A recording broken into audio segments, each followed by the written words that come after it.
चला निघते. थांबा 5 मिनिटं. अहो तो माहितीये का काय संप्री विचार येऊन गेला माझ्या मनात. काय? म्हणजे मला असं वाटतंय की की मी रस्त्यावरून नाही तर ढगातून चालतोय. बाईकवर नाही बसतोय तर एका सफेद घोड्यावर बसतोय. पण पंजाबी ड्रेस नाही घातलाय तर परिसारखा ड्रेस. आणि मी सुद्धा सिद्धू नाही तर एक राजकुमार आहे.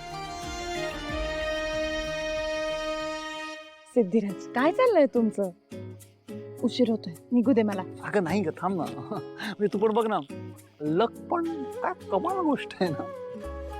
म्हणजे एक काळ असा होता जेव्हा जेव्हा तू माझ्याकडे बघावंस, या बाईकवर बसावंस यासाठी मी मेजर धडपड करत होतो. आणि आजचा दिवस तू माझ्या हक्काची बाईक होतीस. आणि आजकाल जेव्हा जेव्हा तू बाईकवर बसतेस ना, मला अशी घट्ट मिठी मारूनच बसतेस. आणखीन काय पाहिजे माणसाला आयुष्यात?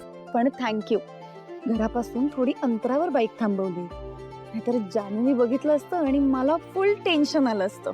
हो ना, मी तुला सांगू खरं खरं माझी तर इच्छाच आहे की जानूने आपल्याला रंगे हात पकडा, पण आता नको. चला मी निघते.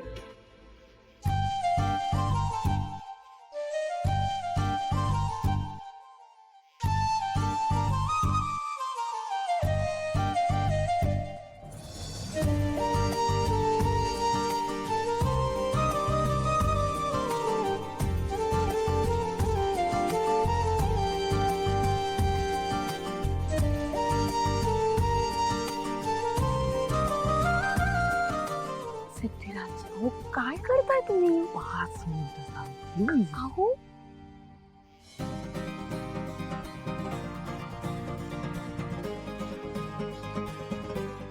तुम्ही काय करताय? कोणतरी बघेल ना. अगं मग बघू दे ना. आता माझ्या बायकोची रोमॅन्स नाही करत तर कोणाशी करणार? रस्त्यात उभं राहून असं काहीतरी बोलतो, मला काही लाजबीज वाटत नाही? अरे स्वतःच्या बायकोबद्दल स्वतःच्या बायकोचीच बोलतोय, लाज काय वाटावी त्यात. आणि तुला खरं सांगू मी ना आत्ता या क्षणी बाईकवर उभा राहून बेबीच्या डेटापासून ओरडून सांगू शकतो की माझं तुझ्यावर प्रेम. बघायचं? थांब सिद्धिराज अहो थांब. अहो, नका, नका. अगं, अरे